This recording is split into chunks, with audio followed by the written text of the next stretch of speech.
Back.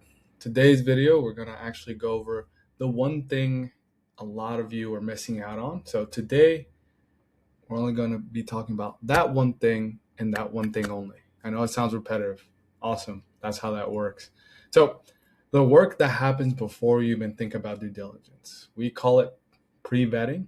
And listen, I'm telling you right now, this is the reason why most buyers waste 6 months of their life and 20 grand chasing deals that were never going to close. And that's real talk. Those are real numbers. So here's what I'm going to do. I'm going to walk you through the exact system we use at Acquire Weekly to qualify a deal in about 2 hours. By the end of this, you'll be running this yourself on every listing that hits your inbox. So just give me 20 minutes of your time.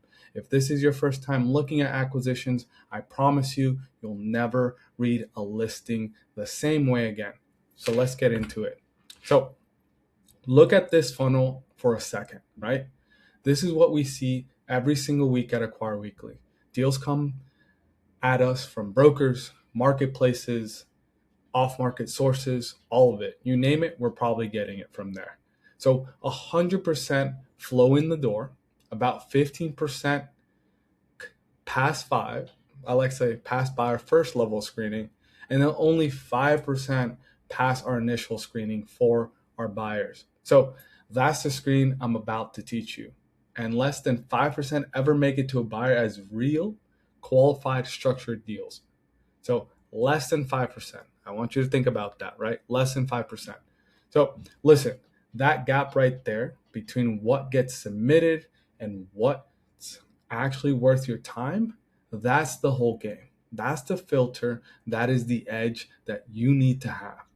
Anyone can find deals. I mean, they're everywhere right now. Knowing which ones to throw in the trash, that's what protects your money, your time, and honestly, your marriage. For most of you guys, right? You don't want your wife asking you, how's deal sourcing going? Have you found that business? You've been doing this for blah, blah, blah. You don't want that. And for the women out there, same thing as your husband, vice versa. It's 2026. To each their own. So I apologize. But getting back into it, pre-vetting is not a bottleneck. It's the whole thing. This is why we go into deal sourcing. So let me explain the framework. So here's the framework. We use what's called a 5-gate system. They run in order, and I mean literally in order. Fail one, you're out. I don't care how much you love the founder. I don't care how much time you've already put into this deal. I don't care what your gut says. When I mean the deal's out, the deal's out. So what do we review? We review business legitimacy, financial health, revenue quality, operational transferability, and deal structurability. We're going to walk you through every single one. Take notes if you want, but more than that, I want you to feel how these stack. Because once you get it, you'll understand in 15 minutes whether a deal lives or dies. I've watched buyers spend 6 weeks on deals I'd rather kill in 20 minutes. So it's up to you. If you want to spend 6 months on a deal that you could have killed in 20 minutes, that's what I'm here to show you. And that's the difference. And this is what we're going to get into. So, gate one, legitimacy. This is your first 10 minutes. Before financials, before you get excited, before anything, what I'm looking for is very simple. 3 years of operating history, I can actually verify, right? A real entity, whether that's an LLC, an S Corp, or something I pull up. So that means the business has no lawsuits, no tax liens, no platform bans floating around. And the product has to be legal. Trust me, you'd be shocked how often that's an issue. Now, look at the kill list on the right, very small. And the reason why I've made it so tiny so you guys can focus in on that kill list, right? If I can't verify the revenue, if the business address is some random PO box, if they're under 3 years of operating or operations, then it's done. I'm not even going to waste my time. I close the tab and move on. Most brokers will never tell you this stuff. They want the deal to close. So you knowing this list, that alone puts you ahead of 90% of buyers out there. Remember, brokers are not your friends. Let that be clear. Let that sink in. Now, gate 2, just 6 numbers I need you to memorize, right? We can do this in 30 minutes. That's all it takes. That's the entire first pass financial framework. And listen, this is the part everybody overcomplicates. Revenue between 500,000 and 1.5 million. That's your SBA sweet spot, especially if you're getting into your first acquisition. If you want to be a little bit more aggressive, go up, no problem. But this is the sweet spot for most individuals who are looking to get onto their first acquisition. Now, your SDE should be around at a minimum 250,000, right? What is SDE? SDE is seller discretionary earnings. Basically, the cash the owner walks away with at the end of the year. So, what is another number you're going to have to look after? Year-over-year growth in the 10 to 30% range. Anything below 10, the business is slowing down. But what about anything above 30%? Well, that makes it a little bit suspicious. Why? It means the business has been juiced or is being pumped. And how can you tell? Well, we'll go on about that section in the next slide, or not next slide, in the next few slides, and we'll review what that means. Follow-up number for you to review, LTV and CAC of at least 3 to 1, right? You also want to repeat purchase rate above 20%. Now, of course, these figures you could use loosely because you could use them, right? It all depends on the business and industry that you're targeting. Now, I'm using these numbers because they usually float around for most common services or most businesses that use services, by the way. So don't overstress, don't overthink. These are just common numbers. I want you to understand that the main numbers for any business that you should be reviewing are the first 3. And last but not least, the last one, number 6, right? Cash flow. Please make sure that cash flow is always positive. I can't stress this enough. Revenue with negative cash flow is just a treadmill. And a lot of buyers find that out the painful way. You don't have to. It's simple. You make sure to buy a business that's positive, not cash flow negative, unless you have an ideal position where you can put up the capital, you understand the market, or it's a micro acquisitional play or an acquisition play to take up market share. But I won't carry on talking about this. Let's move on. Now, within that same gate 2, I want to show you the red flags, the stuff we kill on site. No debate. So what is the number one thing? A revenue spike in the 3 months right before they list the business. So that's where you'll start to see that year-over-year growth actually skyrocket to over 30%. So this is textbook timing manipulation. Sellers pump their numbers right before they go to market. Happens constantly. We pull the trailing 12 months of the business and the trailing 3. So if those curves don't add up, we walk. Plain and simple. I don't want someone who's manipulating the numbers so that the business looks good. So number 2, the owner is indispensable. Listen, if the business dies the day the seller leaves, you're not buying a business, you're buying yourself a job with a worse boss than you have now. You can go into this buying a worse job and to put yourself into more stress. I don't think no one goes into acquisitions thinking that, but they sometimes forget about that. So what is number 3? Single channel, single platform. What does that mean? For those of you looking to expand your business, make sure, remember, now we're in the digital age, you want to make sure that your Facebook ad account, which is where you place your ads on Facebook, so you can place them on, or what they call it now, a meta account, but your Facebook ads account is where you run advertisement through Facebook or Meta's services. So you'd be able to advertise on Facebook, Instagram, WhatsApp, and their other channels that they have available. If that account is banned, well, you won't have any data there, and you'll have to create a new one and hope to God that that one doesn't get banned. Now, secondly, one supplier going out of business, or your manufacturer is going out of business, or you don't have a follow-up manufacturer, This all has to do with the type of industry you're in. I'm just giving you examples. You want to make sure that your marketing accounts aren't banned. You want to make sure that if you do have a supplier or someone you're sourcing product from, that they're not banned. Or if you have other intricate services that tie into what your business is, make sure you know those individuals, because the whole thing can go over or be gone overnight. And then where does your business go? Straight to the toilet. So last but not least, super simple, but people forget, and it goes over their heads. P&Ls don't match the bank statements. I usually ask every single time for both. Not usually, every single time. If they don't reconcile, if they don't match, boom, I'm headed out the door. This is a waste of my time. If the numbers going in aren't the same numbers going into the account, that's suspicious. And Uncle Sam wouldn't be too happy.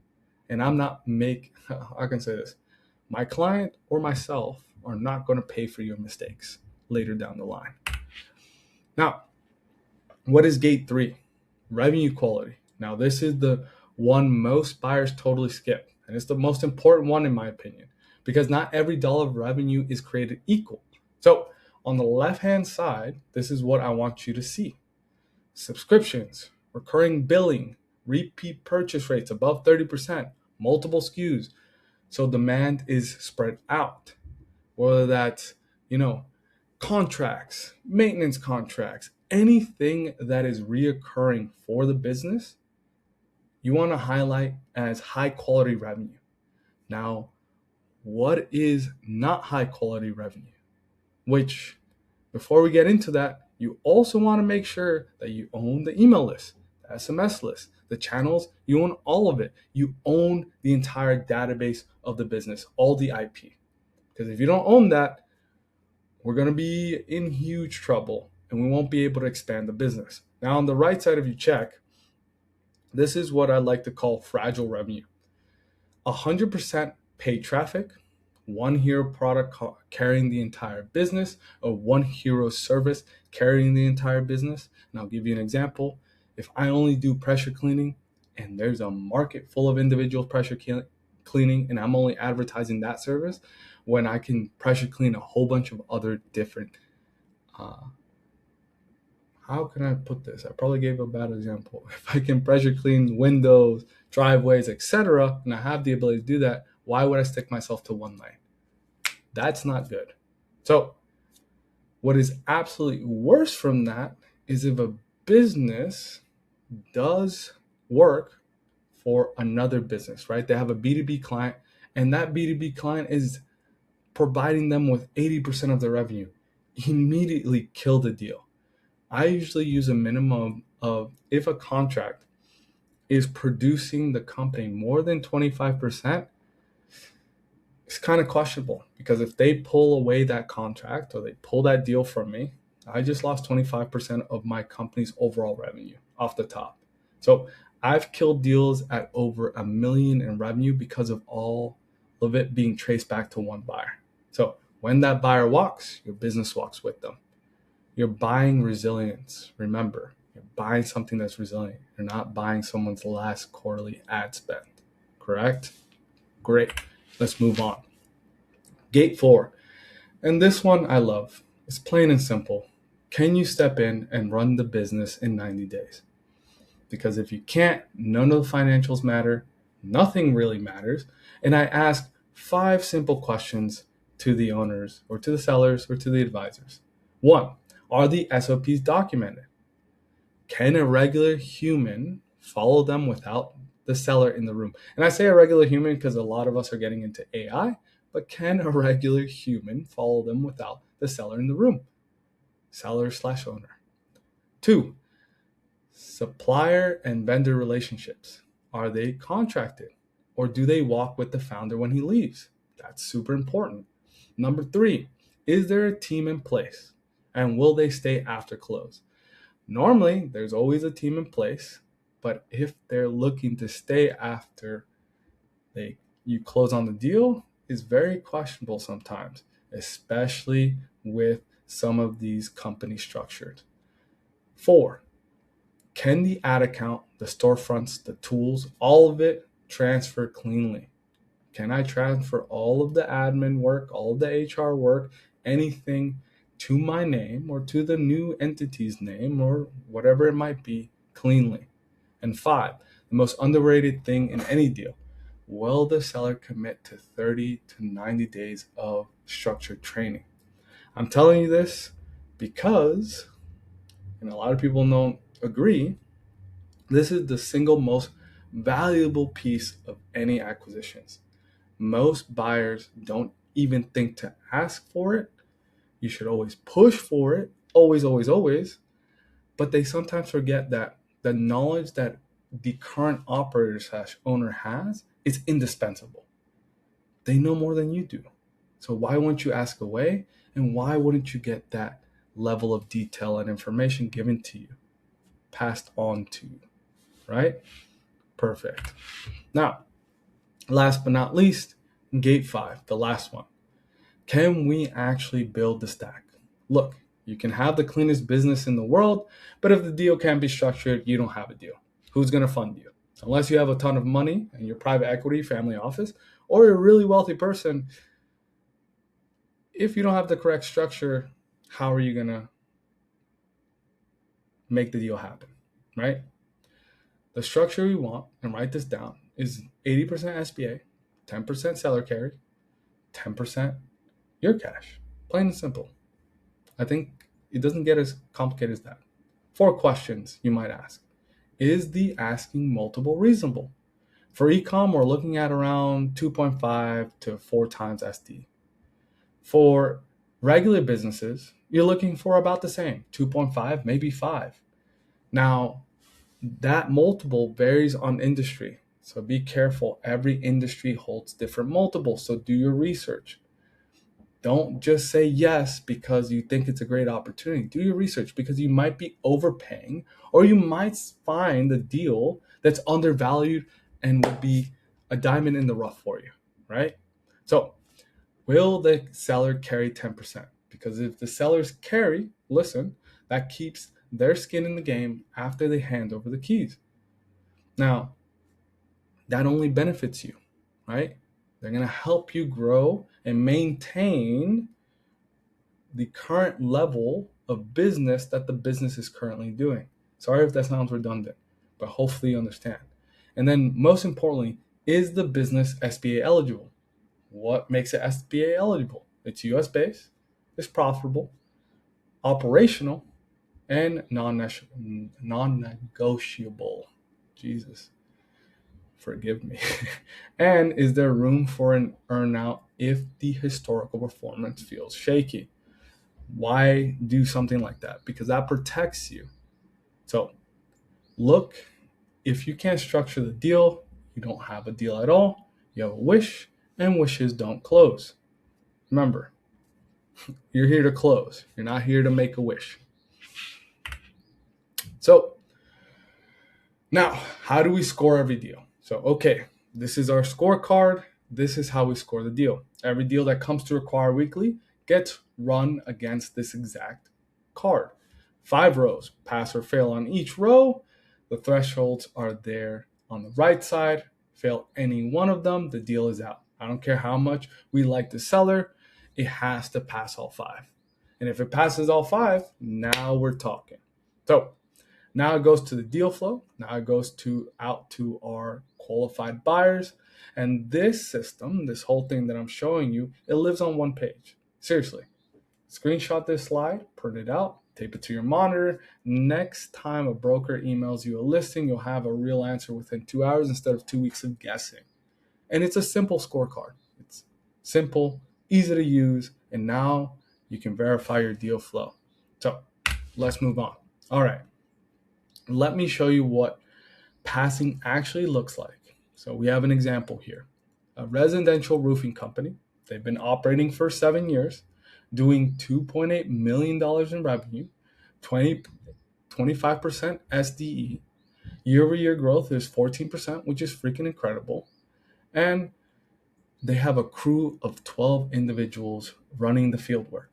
So they're asking $2.5 million, buyer cash in. So you're going to come in at around 240,000. Now watch this. Let's walk it down our gate process and let's see what you guys think. So when it comes to business legitimacy, right? 7-year LLC, GAF certified, clean license, and bond record. So it passed there. Now let's go to financials. So they have around 700K SDE, passes the minimum. Cash flow positive, steady 14 year-over-year growth. Pass, perfect. Revenue quality, 3,400 past customers in the CRM. 28% repeat and referrals, right? So you have people coming in and out. And no single account doing more than 8% of the revenue. Chef's kiss, perfect. That's real customer diversification. Now, when it comes to transferability, the general manager is already running ops, so you don't have to run ops day to day. They have full SOPs, 12-person crew staying, 90-day seller training. So, wow, we get a pass there. Then deal structure, 3.4 times SDE. So it's a 3.4x multiple. It is SBA eligible, 10% seller carry committed. Did it pass all the 5 gates? Yes, ladies and gentlemen, it passed all 5. And this is a deal I get excited about. That's a deal worth your time and your money. It's worth my client's time and their money. So now let's check out what kills a deal. So this is a deal that looked great on paper. We found it, by the way. Not going to disclose too much information on the deal, but we killed it anyways. It's a commercial cleaning company. 3 years in, $1.8 million in revenue, asking $4.5 million. Sounds bigger than the last one, right? Sounds better. Watch what happens when you run it through our gate process. So in gate 2, the trailing 3 months revenue is 45% above the historical average. Interesting, right? Turns out the seller landed a 1 short-term commercial contract right before the listing and used it to inflate the numbers. Classic move. We've seen this time and time again. Boom, we kill the deal right there. Gate 3. 96% of the revenue comes from 1 office park contract. What? Just think about that. 96% of revenue from a single office park contract. They walk, there goes your entire business. We kill the deal there. They have no CRM, no pipeline, no second customers to speak of. We kill the deal there. The business doesn't transfer. It evaporates the day he walks out because the owner currently doesn't have any SOPs. All the suppliers and the customer relationships are personal, so nothing's coming with you. So he's selling you a blank slate. And then number 5, they're asking $4.5 million on real SD of about 300K. That's about 14.5x the multiple. Come on. That's a waste of our time and your time. So the system protects you from the dressed up disasters. Okay. Now, real quick, how long does this actually take? How long does our framework take? All right, on gate 1, you're probably spending 10 minutes. On gate 2, you're spending 30. On gate 3, you're spending 20. On gate 4, you're spending 30. On gate 5, you're spending 20. So on average, right, and we took out the amount of hours, but I will say most likely will take you anywhere between 2 to 3 hours. The hour mark I left to you guys for your interpretation depending on how fast you go about it. Okay? But on our verdict, on our end, we're pretty dialed in. It takes, on average, 2 hours. And we've probably gotten down to a T, so it's most likely lower than that. Now, what buyers get wrong? All right, 4 mistakes I see buyers make over and over again before they find this system. 1, they fall in love with the revenue number before they check the margin. Look, revenue is just a headline, right? Just a beautiful number we like to see. But margin is the actual story. Always run margin first. Now, 2, They skip transferability because they think or they believe they can become the seller. We are not the same. God did not build any one of us the same. If we were like that, I think we'd all be billionaires by now. And also, most individuals like talking to the owner, and they like the owner, so they'll accept anything that comes with the business. Don't do that, please. Listen, trust has nothing to do with it if it's not documented and it doesn't transfer. So that's a full stop. 3, they read the P&Ls and never ask for bank statements. As a reminder, the P&Ls can be adjusted, but the bank statements cannot lie. Always ask for both. Always, always, always ask for both. And 4, they let emotion run the timeline. They fall in love with a deal and the rush, but good deals wait for prepared buyers. Speed comes from the process, not from cutting corners. Write this down. Speed comes from the process, not from cutting corners.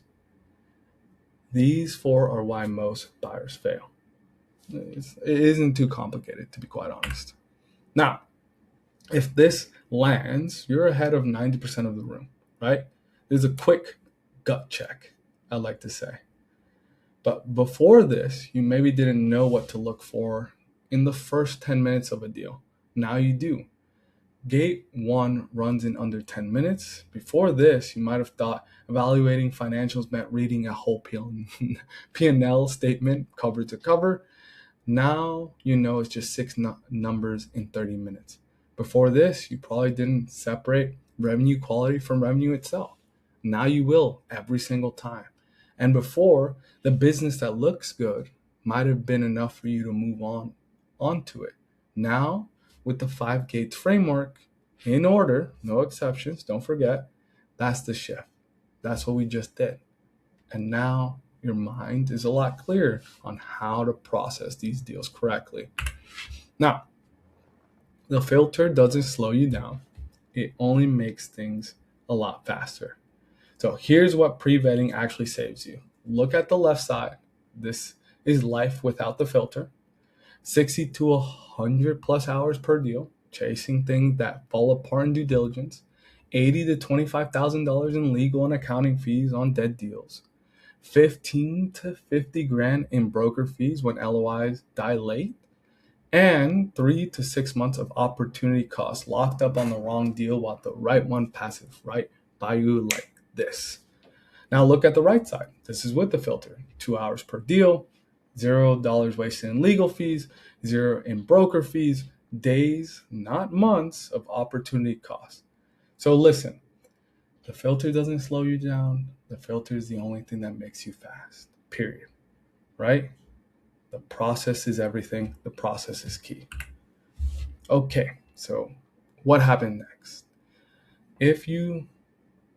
Let me reiterate. Are you ready to find the right deal?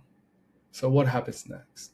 If anything you just saw landed for you or landed with you, however you want to phrase it, here's how we keep the conversation going. 4 ways.